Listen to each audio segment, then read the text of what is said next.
Hi all, welcome to mentor minds. നമുക്കിന്ന് ന്യൂട്ടൻ്റെ second law പഠിക്കാം.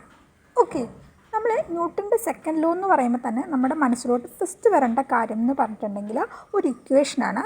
അതെന്ന് വെച്ചിട്ടുണ്ടെങ്കിൽ F is equal to M A എന്നാണ് പറയുന്നത്. Okay, F is equal to M A. So ഇതിൽ എഫ് എന്താണ്, എം എന്താണ്, എ എന്താണെന്ന് നോക്കാം. അതായത് എഫ് എന്ന് പറഞ്ഞിട്ടുണ്ടെങ്കിൽ ഫോഴ്സാണ്. ഓക്കെ, എം എന്ന് പറഞ്ഞിട്ടുണ്ടെങ്കിൽ മാസ്. ഓക്കെ, ആൻഡ് എ എന്ന് പറഞ്ഞിട്ടുണ്ടെങ്കിൽ നമ്മൾ ആക്സലറേഷനാണ് റെപ്രസെൻ്റ് ചെയ്യുന്നത്.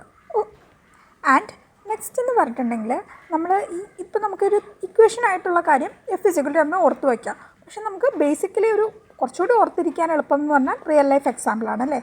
അതിന് എക്സാമ്പിൾ എന്ന് പറഞ്ഞിട്ടുണ്ടെങ്കിൽ നമ്മൾ 2 ട്രോളി കൺസിഡർ ചെയ്യാം. ഓക്കെ, ഫസ്റ്റ് കേസിൽ ആ ട്രോളി നമ്മൾ എം ടി ആയിട്ടിരിക്കുമ്പോൾ പുഷ് ചെയ്യുകയാണ്. അപ്പോൾ എന്തായിരിക്കും, എം ടി ആണെങ്കിൽ നമുക്ക് മാസ് ഇല്ല അല്ലേ, മാസ് വളരെ കുറവാണ്. അപ്പോൾ അങ്ങനെ വരുമ്പോഴത്തേക്കും നമുക്ക് വളരെ ഈസിലി ആ ട്രോളി പുഷ് ചെയ്യാൻ പറ്റും. പക്ഷേ അടുത്ത കേസിൽ എന്ന് പറഞ്ഞിട്ടുണ്ടെങ്കിൽ ട്രോളി എം ടി അല്ല, ഫുള്ളാണ്. അപ്പോൾ അങ്ങനെ വരുമ്പോൾ നമുക്കത് ഡിഫിക്കൽട്ടായിട്ട് തോന്നും പുഷ് ചെയ്യാനല്ലേ.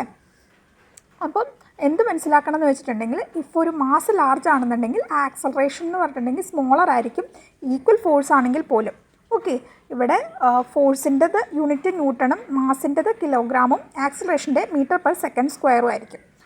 ഓക്കെ, നമ്മൾ ആകെ മനസ്സിലാക്കേണ്ട കാര്യം എന്ന് പറഞ്ഞിട്ടുണ്ടെങ്കിൽ greater the force greater the acceleration ആയിരിക്കും. But if the mass is large acceleration is smaller for same force. ഈ ഒരു റിയൽ ലൈഫ് എക്സാമ്പിൾ വെച്ചിട്ട് നിങ്ങൾക്ക് എല്ലാവർക്കും ന്യൂട്ടൺ സെക്കൻഡ് ലോ മനസ്സിലായെന്ന് വിചാരിക്കുന്നു.